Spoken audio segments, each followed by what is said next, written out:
नमस्कार, मैं हूं मृत्युंजय कुमार झा और हमारी खास पेशकश आगे और लड़ाई है, इसमें आपका स्वागत है।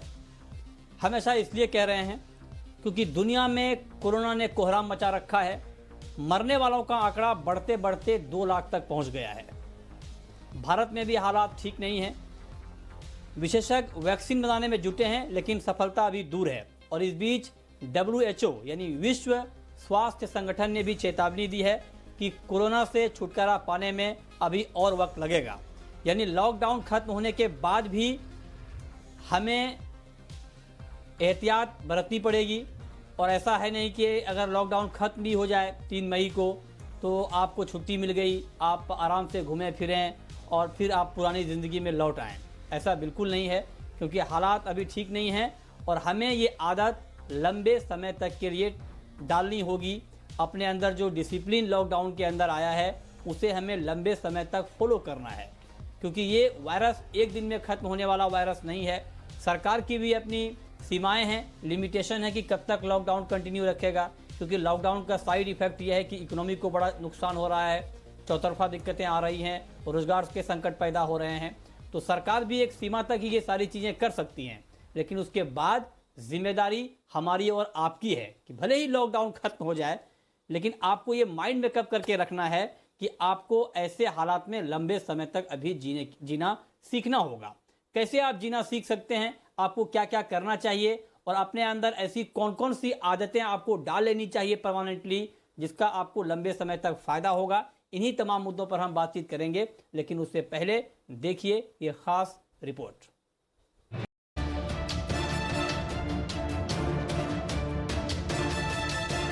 दुनिया भर में कोरोना का खतरा लगातार बढ़ रहा है। बड़े बड़े देश छोटे से वायरस के आगे घुटनों पर आ गए हैं। हालांकि भारत की प्रयासों की हर कोई तारीफ कर रहा है। भारत सहित दुनिया भर के वैज्ञानिक इसका तोड़ निकालने में जुटे हैं। वैक्सीन बनाने पर काम चल रहा है। वायरस भी पैंतरे बदल बदल कर पलटवार कर रहा है। इसकी तस्दीक विश्व स्वास्थ्य संगठन भी कर चुका है। WHO ने चेताया है कि कोरोना से छुटकारा पाने में अभी लंबा वक्त लगेगा। ये वायरस इतनी जल्दी दुनिया का पीछा छोड़ने वाला नहीं है। ऐसे में कोई भी गलती ना करें। हालांकि कोरोना को फैलने से रोकने के लिए दुनिया घरों में कैद है। लोग भी लॉकडाउन का सख्ती से पालन कर रहे हैं। साफ सफाई, हाइजीन, हाथ धोना, सोशल डिस्टेंसिंग का पालन कर खुद को और अपने परिवार को बचा रहे हैं। लेकिन WHO की चेतावनी के बाद सभी को ये आदतें लॉकडाउन खत्म होने के बाद भी जारी रखनी होंगी, जिससे कोरोना का खतरा कम हो। कौन सी हैं वो अच्छी आदतें, आइए जान लेते हैं। वक्त पर सोना और उठना, घर और आसपास की सफाई, बार बार हाथ धोना, हाइजीन और सैनिटेशन का ख्याल रखना, सोशल डिस्टेंसिंग का पालन, इन्फेक्शन से बचना और भीड़ भाड़ वाली जगहों से दूर रहना जैसी आदतों को हमेशा के लिए अपनाकर हम हमेशा स्वस्थ रह सकते हैं। लॉकडाउन के दौरान हमारी खाने पीने की आदतें भी बदली हैं। हम फास्ट फूड से दूर हुए हैं और घर का गर्म और पौष्टिक खाना खाने लगे हैं। जरूरी है कि इस डाइट प्लान को हम और आप जिंदगी भर के लिए अपना लें। साथ ही खाने में इम्यूनिटी बढ़ाने वाली चीजों को शामिल करें, जैसे दिन में 1 या 2 बार हर्बल चाय, तुलसी, दालचीनी, काली मिर्च, अदरक का काढ़ा पिएं। इसके अलावा गुनगुना पानी और शहद को भी अपने डाइट में शामिल करें। सोते समय 1 कप हल्दी वाला दूध पीना भी इम्यूनिटी को मजबूत करता है। लॉकडाउन में ऑफिस, जिम जाना तो दूर, बहुत जरूरी होने पर ही लोग घरों से निकल रहे हैं। ऐसे में वजन बढ़ना लाजमी है, लेकिन घर पर ही एक्सरसाइज कर वेट लॉस किया जा सकता है। इसके अलावा फिट रहने के लिए सूर्य नमस्कार से दिन की शुरुआत करें। स्वस्थ और निरोग रहने के लिए योग करें। लगातार एक जगह न बैठें। थोड़ी थोड़ी देर में टहलते रहें। YouTube पर कई फिटनेस वीडियो हैं, उन्हें फॉलो करें। स्ट्रेचिंग करें, इससे आप चुस्त और फुर्तीले रह सकते हैं। योगा हो या जुम्बा या कोई दूसरी फिटनेस तकनीक, अपनी पसंद की एक्सरसाइज चुनें और हमेशा के लिए इसे बना लें अपनी आदत। वैसे ये वक्त कुछ बुरी आदतों को पीछे छोड़ने का भी है। इसमें सबसे बुरी आदत है नशा। लॉकडाउन में लोगों की बुरी आदतें जैसे शराब, सिगरेट, तंबाकू खाने में कमी आई है। नशा कोई भी हो, उसे छोड़ना मुश्किल होता है। लेकिन अच्छी बात यह है कि लॉकडाउन में लोग शराब और सिगरेट की लत से छुटकारा पाने की कोशिश कर रहे हैं। इस कोशिश को हर हाल में आगे भी जारी रखना होगा। खाने पीने से लेकर जीवन जीने की कई आदतें कोरोना काल में लोगों की जिंदगी का हिस्सा बन चुकी हैं। कुछ ने इन आदतों को खुशी खुशी अपनाया है तो कुछ ने मजबूरी में। जो भी हो, लॉकडाउन में संयमित और साफ सुथरा जीवन जीने का ये तरीका अगर हम आगे भी जारी रखें तो खुद भी स्वस्थ रहेंगे और समाज को भी सुंदर बनाएंगे। ब्यूरो रिपोर्ट, जी मीडिया।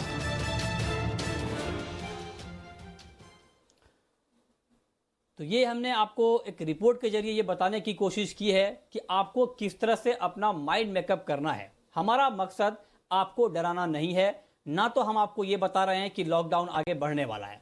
हम सिर्फ आपको ये आगाह कर रहे हैं कि आप अपना माइंडसेट इसलिए बदल लें क्योंकि अगर आपको लंबे समय तक लॉकडाउन में जीना पड़े, या अगर मान लीजिए कि सरकार ने 3 मई को लॉकडाउन खत्म भी कर दिया, तब भी क्या 4 मई से आपको बिल्कुल फ्री हो जाना चाहिए? क्योंकि ऐसा तो है नहीं कि लॉकडाउन अगर सरकार 3 मई को खत्म कर देगी तो 3 मई को कोरोना के दौरे का आखिरी दिन हो जाएगा, 4 मई से कोरोना अपना घर वापस चला जाएगा। ऐसा तो है नहीं। हमें अलर्ट रहना पड़ेगा, हमें सावधान रहना पड़ेगा, हमें पूरा एहतियात बरतना पड़ेगा। और इसीलिए हम ये चाहते हैं कि आप धीरे धीरे ये माइंड मेकअप करें कि भले ही लॉकडाउन हट जाए लेकिन उसके बाद भी आपको लंबे समय तक डिसिप्लिन में रहना है। इसी पर हम बात करेंगे। हमारे साथ 3 खास मेहमान हैं। हमारे साथ हैं डॉक्टर राजन शर्मा, प्रेसिडेंट हैं IMA के। हमारे साथ डॉक्टर संदीप बुद्धि राजा हैं, डायरेक्टर हैं मैक्स हेल्थ केयर के। हमारे साथ दिव्या गांधी हैं, फिटनेस एक्सपर्ट। आप तीनों खास मेहमानों का बहुत बहुत स्वागत है। मेरा पहला सवाल डॉक्टर राजन शर्मा जी आपसे यही होगा कि अब 3 मई में करीब करीब 10 दिन का वक्त अभी बचा है और इसीलिए हम ये चाहते हैं कि लोगों को पहले से ये अलर्ट कर दिया जाए कि ऐसा नहीं कि 3 मई के बाद आपका ये बंधन टूट जाएगा। क्योंकि कई बार लोग सोचते हैं कि चलो 8 दिन की बात है, 10 दिन की बात है, उसके बाद तो फ्री हो जाएंगे। तो जरा आप हमारे दर्शकों को सर डिटेल में जरा ये समझाएं कि उन्हें ऐसी कौन कौन सी आदतें हैं जिसको अपने अंदर डाल लेनी चाहिए स्थायी तौर पर, क्योंकि वायरस WHO ने भी बताया है कि थोड़ा लंबा वक्त लगेगा और वायरस खत्म होने में, अभी आगे और खतरा है। तो ऐसे हालात में जो लोग इस वक्त घरों में हैं उनको किस तरह से माइंड मेकअप लंबे समय तक के लिए करना चाहिए? देखिए जी, पहली बात तो हम सबको सोशल डिस्टेंसिंग, मास्क और हाइजीन, पर्सनल हाइजीन, जिसमें कि हैंड वॉशिंग एक डेली लाइफ की रूटीन में अपनाना पड़ेगा। और जैसा कि आपने कहा कोरोना 3 तारीख को नहीं जाने लगा, मैं भी इस बात पे बिल्कुल सहमत हूँ। इसके साथ साथ आपको अपना पास पड़ोस आपको साफ रखना पड़ेगा। वैक्सीन की तैयारी है, वैक्सीन में काफी रिसर्च चल रही, पर अभी कोई इमीडिएट हल नहीं है, उसके भी वेट करनी पड़ सकती है और पड़ेगी। और वो सारे देशवासियों की जनसंख्या को ध्यान में रखते वो सोल्यूशन नहीं है। शुरू से लेके अब तक जितने भी एपिडेमिक्स हुए हैं, इनके 3 मूल मंत्र हैं। अगर बुखार है तो आइसोलेशन, रेस्पिरेटरी एटिकेट्स मतलब खांसते वक्त अगर आपने मुंह के आगे रुमाल, गमछा, और अगर कुछ नहीं है मास्क, नहीं तो कोन, जो हम सबको बताते हैं। और तीसरा पर्सनल हाइजीन, ये आज भी मापदंड है। और आने वाले टाइम में कोविड के लिए हमारे सबको सामाजिक तौर पे, डॉक्टर होने के नाते हमारे को प्रैक्टिस के तौर पे, इंडस्ट्री को, सबको, फिटनेस क्लब्स को, मैडम हैं, कॉर्पोरेट हॉस्पिटल से डॉक्टर हैं, सबको अपने लाइफस्टाइल और प्रैक्टिस पैटर्न में चेंज लाना पड़ेगा। प्रैक्टिस अब वो टाइम भूल जाइए कि आप 30-40 मरीज बाहर बैठे हैं, आपको अपॉइंटमेंट लेके आना पड़ेगा। आपको उस वक्त नाम अनाउंस हो, आप गाड़ी में से या मोटरसाइकिल में से आए, सोशल डिस्टेंसेस के गोले बनाने पड़ेंगे। और मास्क एक आपकी दुनिया रूटीन का हिस्सा बनेगा और बनना चाहिए। इसको जाने में टाइम लगेगा और इसकी सबसे कम मॉर्टेलिटी है। ये बात मैं बार बार हर एक चैनल पे कहता हूँ, प्लीज इससे डरे मत। कोरोना वायरस की mortality absolutely around 1% to 2%, maybe 1%, to be very clear. But आपको जब भी कोई सिम्टम हो, एक तो डॉक्टर से बात छुपाएं ना। आपको सिम्टम्स आते हैं, कोई बुखार है, आप एक बार अपना जाके चेक करा लीजिए, बजाय इसके कि घर बैठने से आप किसी में फैलाएं। ओके, ठीक बात, ठीक है। तो ये देखिए, ये कुछ सुझाव आपको यहाँ पर दिए जा रहे हैं ताकि आप अपने मन में इस बात को बिठा लें कि आपको किस तरह से एक संतुलित जीवन जीना है। अब डॉक्टर संदीप बुद्धिराजा, आपसे मैं एक महत्वपूर्ण सवाल पूछना चाहता हूँ, और ये सवाल हमारे दर्शकों के लिए भी बहुत ज़रूरी इसलिए है क्योंकि ग्राउंड रियलिटी जानना चाहिए। ग्राउंड हकीकत क्या है ये हम सबको जानना चाहिए। ग्राउंड रियलिटी जानने में और पैनिक होने में फ़र्क है।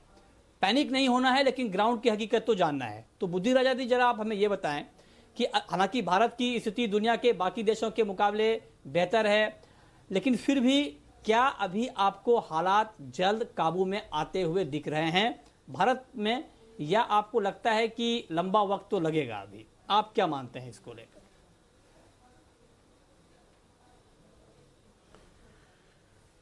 देखिए, अगर आप आज का आईसीएमआर का बुलेटिन अगर आपने सुना हो तो उन्होंने एक पॉजिटिव न्यूज़ ये दी है कि ग्राफ, जो नंबर्स का ग्राफ है हिंदुस्तान में, वो देखते हुए ये लग रहा है कि शायद हमारा प्लेट्यू आ गया है, फ्लैटनिंग शुरू हो गई है।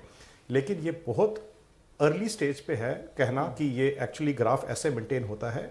इस हफ्ते अगले 3-4 दिन अगर ये ग्राफ स्टेबल हो गया, प्लेट्यू ऑफ हो गया, तो इसका ये मतलब है कि एटलीस्ट जो राइज थी, पीक थी केसेस की, वो अब प्लेट्यू में आ गई, कंट्रोल में आ गई। अब धीरे धीरे फ्लैटन होता जाएगा कर्व। ये एक प्रोजेक्शन है। दूसरी तरफ कई और प्रोजेक्शंस आ रही हैं, वो भी काफ़ी रिलायबल सोर्सेस से, जो कह रही हैं कि नहीं, अभी हिंदुस्तान में पीक आना है जो कि मिड मई तक आएगा। अब ये इस स्टेज पे आज की तारीख में प्रेडिक्ट करना मुश्किल है, ये अगले कुछ दिनों का ट्रेंड ही हमें बताएगा। तो ये तो है पॉइंट नंबर 1। पॉइंट नंबर 2, चाहे पीक आ चुका है चाहे आने वाला है, हमें ये चीज़ समझनी है कि दुनिया भर में इंक्लूडिंग हिंदुस्तान में कोरोना वायरस अभी खत्म नहीं होने वाला। प्लेट्यू आ भी जाएगा, फ्लैटनिंग हो भी जाएगी, तो ये कम्युनिटी में परसिस्ट करेगा। एक स्टेज ऐसी आएगी जब ये हम इसको एक्सेप्ट कर लेंगे एज अ न्यू नॉर्मल कि ये रहेगा, और इससे हमने क्या से बचना है, हमने लाइफ में क्या डूज एंड डोंट्स हैं। डॉक्टर साहब ने ऑलरेडी पहले बता चुके हैं कि ये जो चेंजेस हैं सोशल डिस्टेंसिंग के, हैंड वॉश के, हाइजीन के, मास्क यूज़ करना, सोशल डिस्टेंसिंग, ये अब हमारा नया नॉर्म है जिसको हमें रखना ही रखना है। और तब तक हम उम्मीद करते हैं कि वैक्सीन आ जाएगा साल के अंदर। अगर वैक्सीन आ जाता है इसका, और उसका जैसे स्वाइन फ्लू के केस में हुआ था, धीरे धीरे वैक्सीनेशन का अपटेक होएगा। एक तरह से वायरस से कुछ लोग ऑलरेडी इम्यून हो चुके होंगे। फिर वो एक स्टेज आएगी ऐसी जब इससे हम कभी ऐसा आउटब्रेक या पीक्स नहीं देखेंगे, लेकिन बीच बीच में केसेस आते रहेंगे। हॉस्पिटल्स उनको संभाल पाएंगे, मेडिकल साइंस भी सीख चुकी होगी कि इसको कैसे हैंडल करना है। हो सकता है तब तक इसके लिए नया स्पेसिफिक एंटीवायरल दवाई भी निकल चुकी हो। बट जो मुझे लगता है कि अगले 6 से 8 महीने अभी हमें बिल्कुल हाई अलर्ट पे रहना है, क्योंकि इसको ये नहीं समझना कि लॉकडाउन ख़त्म हो गया तो हम वापस नॉर्मलसी पे चले जाएं। लेकिन इवन 8 महीने के बाद भी जो नई नॉर्मलसी हम कह रहे हैं, वो अब हमें हमेशा के लिए ही अडॉप्ट करनी है। ये देखिए, ये बहुत ही ज़रूरी जानकारी आपको दी जा रही है कि लॉकडाउन का लॉन्ग टर्म प्लान आपका क्या होना चाहिए। सरकार तो अपने स्तर पे कर रही है प्लानिंग, लेकिन आपकी प्लानिंग क्या होनी चाहिए। और आप जब आप इस वक्त घरों में हैं तो आप ये बात तय कर लें अपने मन में कि आपको एक प्रॉपर रूटीन फॉलो करना है। लॉकडाउन से पहले वाला जो आपका रूटीन है, उसी के तर्ज पे आपको लॉकडाउन के दौरान भी आपको रूटीन बनानी है। अगर आप नौकरी पेशा हैं तो आप ये भरसक कोशिश करें कि बिल्कुल एक, अगर आपको वर्क फ्रॉम होम दिया गया है तो घरों से आप किस तरह से काम कर सकते हैं, प्रॉपरली काम करें। इसे आप 10 दिन, 15 दिन, 20 दिन के लिए ना सिर्फ माने, आप ये मान के चलें कि लंबे समय तक आपको करना पड़ेगा। उसके हिसाब से आप एडजस्ट करें। आप स्टूडेंट हैं तो अपनी पढ़ाई पहले की तरह कंटिन्यू रखें। आप ये ना सोचें कि 15 दिन ऐसे पढ़ना है, लॉकडाउन खत्म हो जाएगा उसके बाद घूमेंगे। आप टीचर हैं तो आप ऑनलाइन टीचिंग की तरफ अपना पूरा प्रॉपर मैनेजमेंट, प्रॉपर आप अरेंजमेंट कर लें कि आपको कैसे ऑनलाइन टीचिंग करनी है लंबे समय तक के लिए। ये सारे पुख्ता इंतजाम आपके होने चाहिए ताकि आप ऐसे हालात से निपटने के लिए लंबे समय तक ऐसे माहौल में रह पाएं। अब एक ऐसे माहौल में एक बड़ा मुद्दा ये आता है कि फिट कैसे रहा जाए।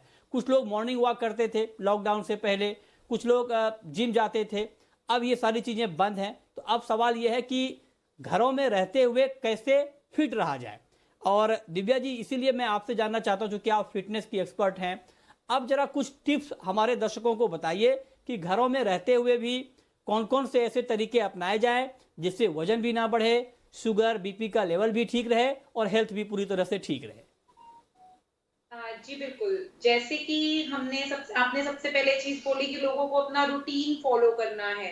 बिल्कुल सही बोला, लोग आजकल लेट उठ रहे हैं, लेट नाइट सो रहे हैं, बीच बीच में कभी भी खाना खा रहे हैं।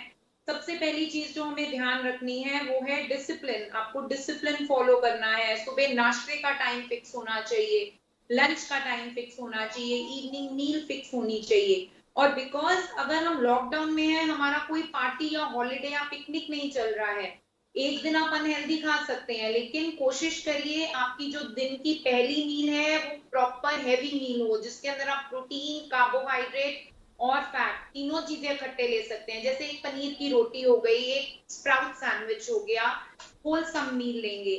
लंच के अंदर कोशिश करिए कि आप हाई फाइबर डाइट खाएं, जैसे कि आप होल ग्रेन्स ले सकते हैं, ओट्स ले सकते हैं, ओट्स का चीला ले सकते हैं, व्हीट ब्रैन और आटा मिला के आप उसकी रोटी खा सकते हैं। सेडेंट्री लाइफस्टाइल है, ज्यादा फाइबर खाएंगे वजन नहीं बढ़ेगा। फाइबर की वजह से आपकी बॉडी के अंदर you will feel that feeling of fullness, जिसकी वजह से आपको जल्दी भूख नहीं लगेगी। नहीं तो जब हम घर पे बैठे होते हैं, हमारे को लगता है कि कोई काम नहीं है, चलो कुछ खा लेते हैं। जब हम फाइबरस लंच करेंगे, हमें लंच और इवनिंग के बीच में भूख नहीं लगेगी और हम कोई अनहेल्दी मंचिंग नहीं करेंगे।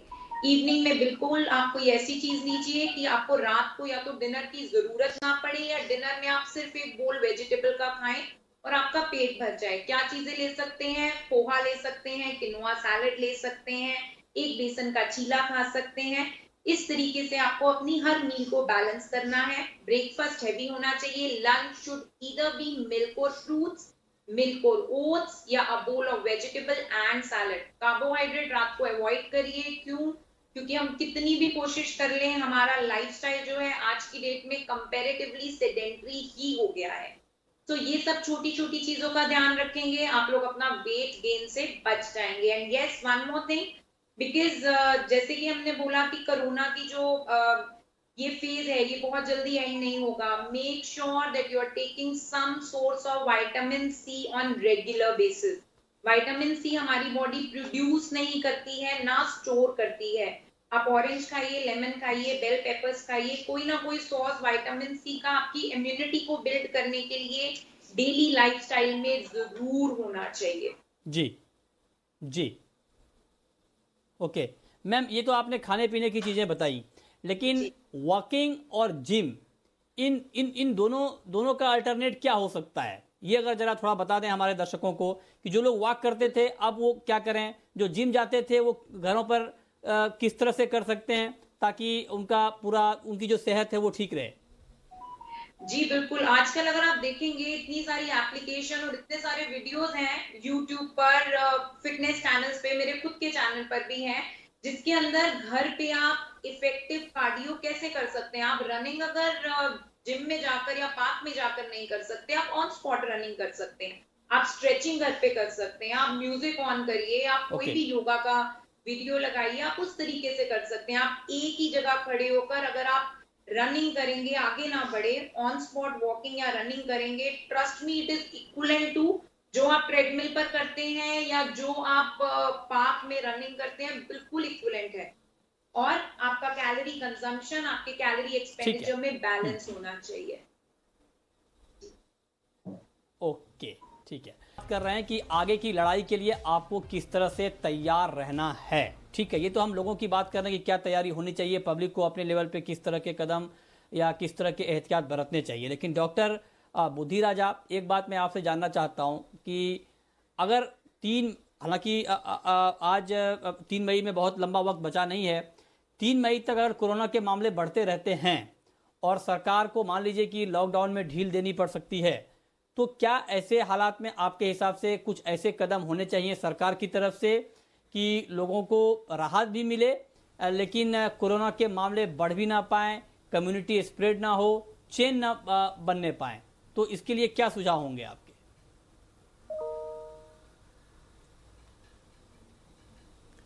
देखिए, इसमें मेरी ये सजेशन रहेगी कि इसमें एकदम स्विच ऑन या स्विच ऑफ 3 मई को नहीं हो पाएगा।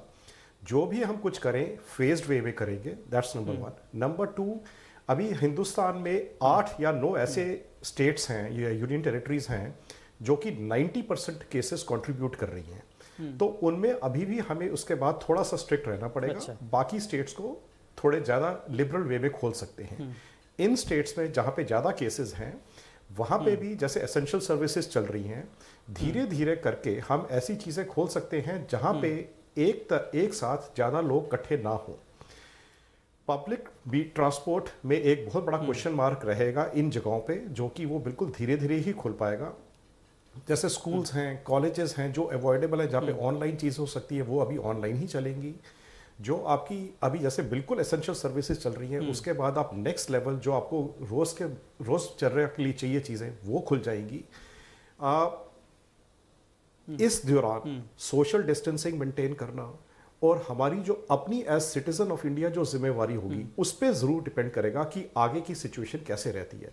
अगर तो जिस दिन सरकार ने थोड़ा सा रिलैक्सेशन दे दिया और हमने फिर वापस वैसे ही आ गए जैसे हम पहले होते थे, तो फिर तो ये लॉकडाउन वापस आएगा, क्योंकि बीमारी वापस आएगी।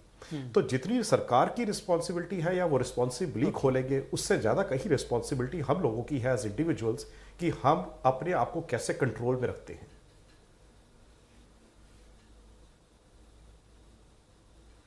ओके, तो आप कह रहे हैं कि हम अपने आप में कैसे कंट्रोल रखें, ये हमारी जिम्मेदारी भी बनती है। अब डॉक्टर राजन शर्मा जी, आपसे मैं जानना चाहता हूं कि वो वैसे इलाके जहां पर कि कोरोना के मामले नहीं हैं, कोई हॉट स्पॉट नहीं है, कोई मामला अब तक सामने नहीं आया है, आपको लगता है कि उन इलाकों में 3 मई के बाद क्या पूरी तरह से ढील दे दी जानी चाहिए, या आपको लगता है कि वहां भी कंप्लीट ढील देना ठीक नहीं होगा, फेज मैनर में ही देना चाहिए? देखिए, सबसे पहले फेजेस में आपको खोलने पड़ेंगे इलाके, जो ग्रीन इलाके हैं। कई स्टेट्स हैं जहां पे इंसिडेंस है ही नहीं, कई डिस्ट्रिक्ट्स ऐसे हैं जिनमें कोई डिस्टेंस ही नहीं है, मतलब कोई इंसिडेंस नहीं है। तो पहले उन जिलों में इंटर डिस्ट्रिक्ट मूवमेंट अलाउ करो, then certain age groups allow them with full precautions. और हर एक चीज सरकार और पुलिस आपको इम्प्लीमेंट नहीं कराएगा। जैसे डॉक्टर बुद्धिराजा ने कहा, आपको ये बात समझनी पड़ेगी। अगर आपको सरकार नहीं कर रही, सरकार से जितना पॉसिबल है वो कर रही है और कर सकती है, बट अगर ये चीज माने कि हमारे लिए किया जा रहा है, ओके, तो ये आपको आपका दायित्व बन जाता है कि रेस्ट, मतलब जैसे मास्क, सोशल डिस्टेंसिंग। हाँ, जहां तक ऑनलाइन क्लासेस का सवाल है, मैं थोड़ा सा इसमें अपने व्यूज डिसएग्री करूंगा कि नेट कवरेज सब जगह इतनी अच्छी नहीं है। हाँ, तो maintaining social distancing, the educational institutions might have to work in 2 or 3 shifts and will have to start working on those lines. Okay, मैंने कहा ना, ये सारी प्लानिंग ठीक ऐसा है, ऐसा करनी पड़ेगी ठीक है, सबको। ओके, आपको सुझाव दो, जो प्लानर्स है उन्होंने अगर लॉकडाउन अगर जी, जी। इम्प्लीमेंट किया था, I would say this is one of the biggest investment in Covid management. Okay, जितनी क्षति ओके, लॉकडाउन ठीक से है। हुई ये है। आपने कुछ महत्वपूर्ण सुझाव दिए हैं सर। एक सर, वक्त की कमी है। दिव्या गांधी जी, बिल्कुल संक्षेप में आपसे एक छोटा सवाल कि कहा यह जाता है कि इम्यूनिटी पावर जिनका अच्छा है, इम्यूनिटी जिनकी अच्छी है, उनके ऊपर कोरोना का अटैक कम होता है। तो फटाफट जरा ये बता दें कि कैसे अपनी इम्यूनिटी को और मजबूत किया जाए। जी बिल्कुल, बहुत सारी चीजें हैं जो हम इम्यूनिटी को बूस्ट करने के लिए ले सकते हैं। जैसे मैंने अभी बताया, विटामिन सी। उसके अलावा मैं आपको एक चीज बताऊंगी जो कि है काढ़ा। हम बचपन में हमारी दादियां नानी हमें पिलाया करती थी। इसमें क्या क्या चीजें आप ऐड कर सकते हैं? आप इसमें ऐड करेंगे छोटी इलायची, अदरक, हल्दी, दालचीनी, पुदीने के पत्ते, थोड़ा सा अजवाइन।